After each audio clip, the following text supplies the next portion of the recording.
ꯑꯩꯈꯣꯏ ꯉꯔꯥꯡ ꯅꯍꯥꯟꯗ ꯖꯤꯔꯤꯗ ꯍꯣꯟꯅꯤꯡꯗꯕ ꯊꯧꯗꯣꯛ ꯌꯥꯝꯅ ꯁꯥꯊꯤꯕ ꯃꯤꯑꯣꯏꯕꯅ ꯆꯠꯅꯗꯕ ꯑꯗꯨꯒꯨꯝꯕ ꯁꯥꯖꯠ ꯂꯤꯆꯠꯀꯤ ꯃꯑꯣꯡꯗ ꯇꯝꯊꯤꯅ ꯅꯨꯄꯤ ꯑꯉꯥꯡ ꯍꯥꯠꯄꯤꯈꯤꯕ ꯑꯗꯨꯒꯤ ꯐꯣꯡ ꯐꯣꯡ ꯁꯥꯔꯤꯉꯩ ꯃꯔꯛꯁꯤꯗ ꯉꯔꯥꯡ ꯃꯊꯪ ꯅꯍꯥꯟ ꯑꯃꯨꯛ ꯑꯩꯈꯣꯏꯒꯤ ꯂꯣꯏꯇꯥꯡ ꯈꯨꯅꯧꯗꯒꯤ ꯂꯥꯏꯁ꯭ꯔꯝ Kamalbabu haidana sahi Yankaiga Taruklom Suraba ama GOC 57 Mountain Division Army gi campus manungda thabak suba sangibadagi tholaktre haidana thiba khangdre na tawba yam nungaitaba haiba tare adu masigi matangda Honorable Prime Minister da hairiba Loitang Kunogi amadi surrounding area gi praja singna magi family singna Prime Minister da Honorable Prime Minister da thaba memorandum ma ingon su copy ma pire a loina ngarang adugumba huji thiba khangdriba Laisram Kamalbabu hairiba miyoi sigi JC ngarang Honorable Minister Shri Dinko Magi Kendra Wibina Maga Puna Lakna Iga Unadana Awa Ba Kadoba Mayama share to me my details Mayama I want the application memorandum of Pibirame I have a memorandum state the Tauribasi Aturamatanda Haiba Midu Pangnaba Tibiba Adugaloina rescue of Winaba Honabaduga Maralevasing Excel Loba Happiness in Mutopirkanda Akoi government gi side gi nan hek tabaga khoi yam khanna mari leinaba army officers army gi GOC gi leiriba adagi police mayam tawrakanda even center da IB da kai da from khangal lakanda koi hariba mi sibu kannana bai khoi yam khanna honari laibak thibadi ngasi phawda magi wire about se khangba ngamdri marak sida FIR khara family gi site gi local gi site gi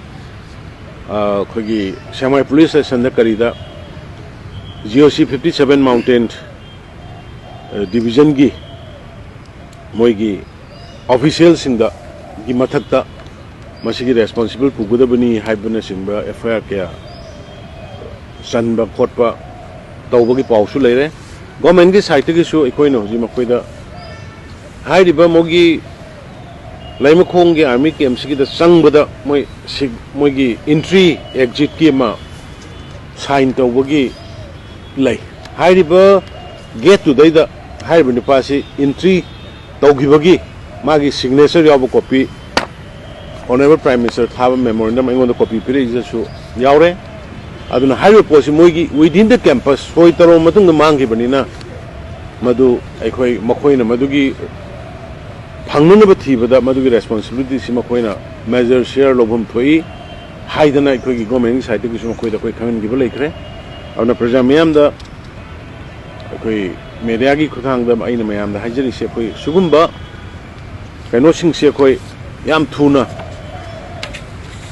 Pangunaba Ikogi side to Honori Yam Nuaita Badi I Kogi Marata Manipur Laiba security personnel sing Aduga Public singing matter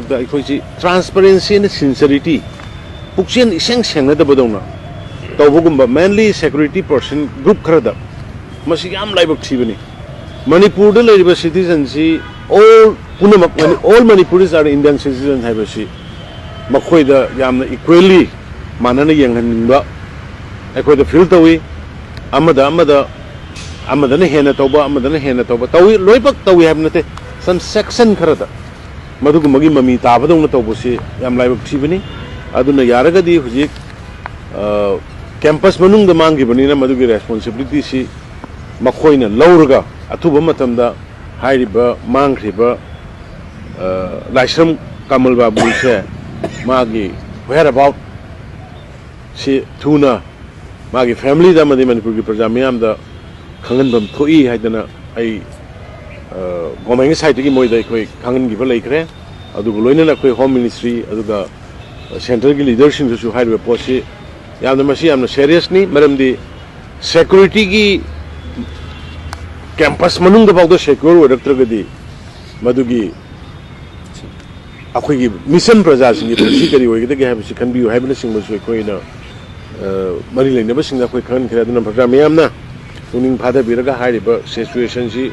observe टोक्सी अखोई पुन्ना थेमिनासी government की side की मरी लेनबा सिंगदा कन्ना तकनरगा और अखोई की police circle की security की सर्कल दगी सु अखोई की साइड की सु कन्ना थीजरी हाइदना अदुमाइना आई थमजगे मयामदा प्रेस मीडिया की खुदांग अपील तौजबनी मांगखिबा हुजिफाव थीब खंग्रिबा अखोई लोटाम खुनौगी मरुपसे अथुबा मतमदा अखोई मरी लेनबा सिंगा तौरकांदा अखोई याम थुना फंगननबा मागी होयार अबाउट खंगननबा अखोई थीरी हाइदना अदुमाइना थमजगे खुरुमजगे।